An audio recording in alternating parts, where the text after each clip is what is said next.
Double back fist strike. Step back into right twisted horse. Opening position and withdraw fists to sides. Bow.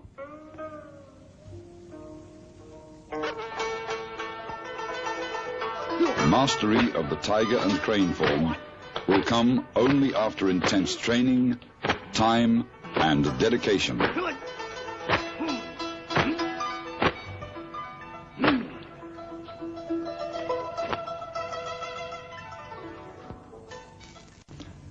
After mastering form, you must learn the classical application of techniques against an opponent to learn where and when to hit. Stress correct form, never strike your partner. The following are examples of basic applications. The most popular name for this technique is the fierce tiger descends the mountain. Against a right reverse punch, defend with an inward block and a right tiger claw. This technique is the butterfly's scatter. Against a choke,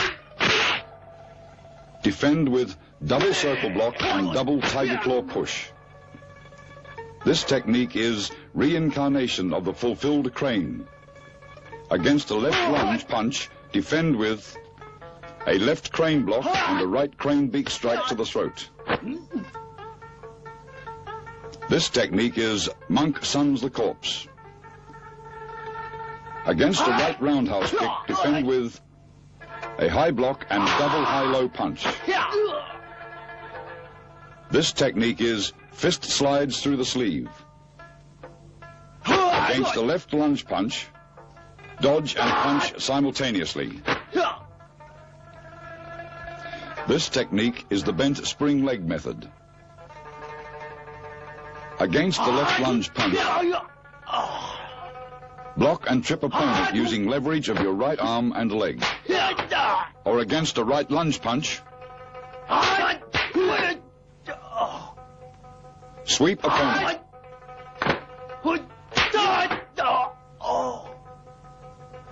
This technique is the flying crane perches on one leg. Against a two-arm grab, defend with a double crane block, then knee opponent. This technique is a pair of flying butterflies. Against a right front kick, defend with a left low block and a right uppercut to the groin. This technique is the dragon hides and the tiger leaps. Execute a double leopard paw. As your opponent blocks, he is open for your kick. There is a vast difference between practicing self-defense and actually fighting. Fighting is unpredictable and violent. For classical Kung Fu to be effective, it must be adapted for modern defense by keeping techniques practical, simple, and direct.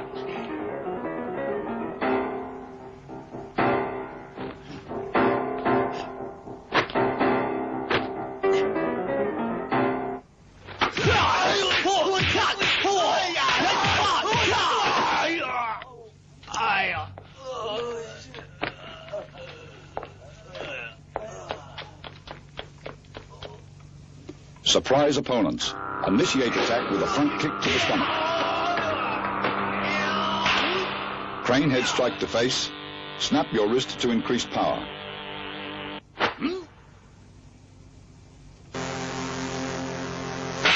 Tiger claw to chin, elbow to solar plexus. Torque action in the waist will increase power.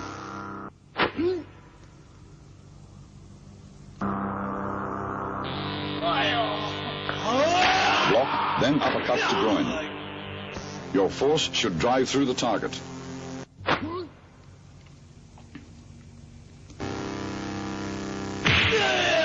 Double punch. Attack different targets simultaneously.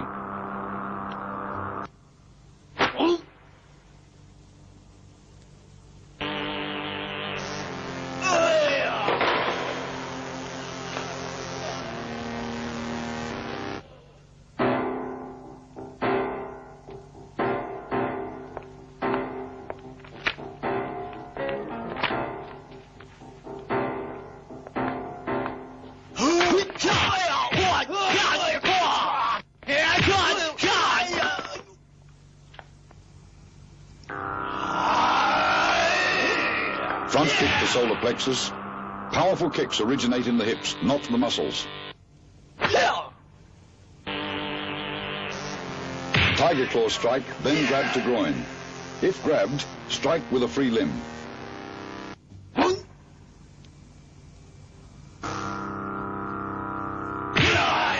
Crane strike, tiger claw thrust to the face. Springing off the leg increases power.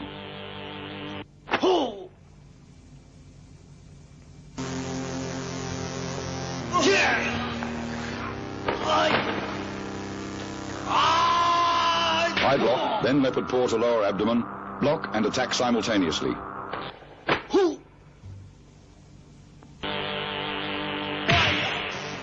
Leg sweep.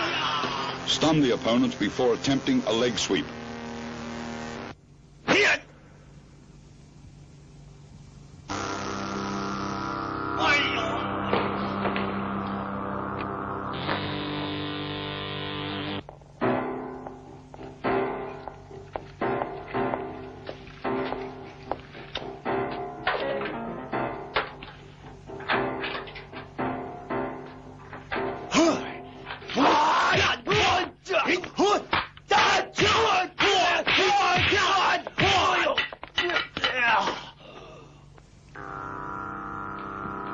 Not being there is always the best defense. Back fist to kidney.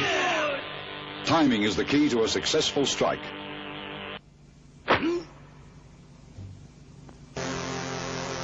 Uppercut to lower ribs. Never waste an opening or chance to hit.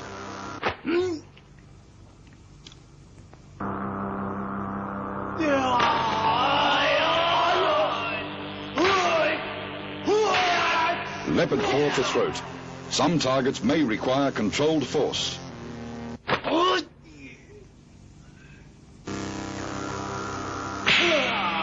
Crane beak to bicep. These strikes are effective at pressure points.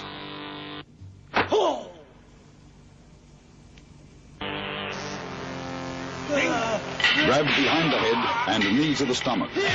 Always defend aggressively. Don't stop until your opponent is subdued.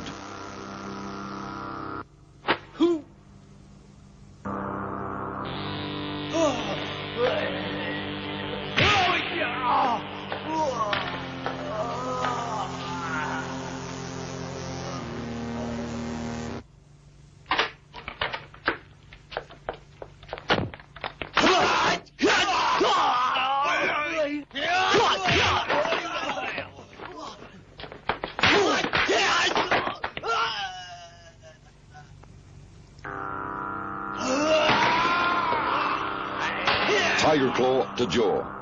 Observe the economy of motion.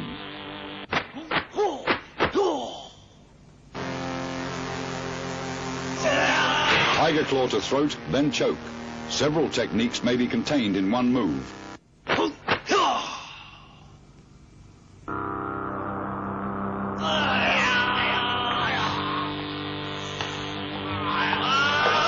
attacker, then punch the midsection.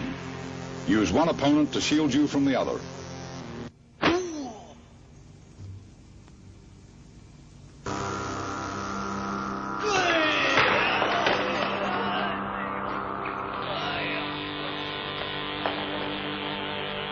Use your coat to entangle a knife arm, then execute a leg throw.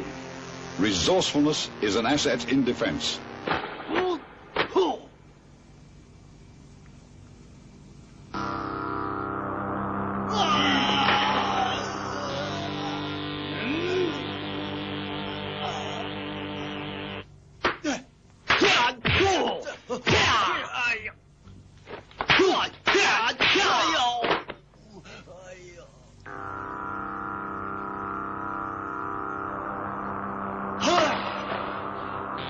Crane head strike to the face. Tiger claw push. Pushing creates a gap for kicking.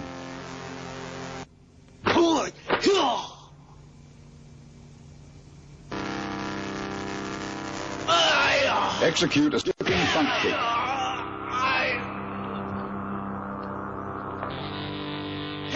Forearm block. Block only if you can't dodge an attack.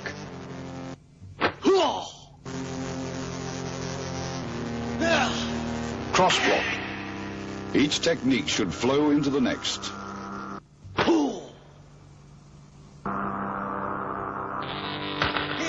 Back fist to the face. Be adaptable. Combat has no rules.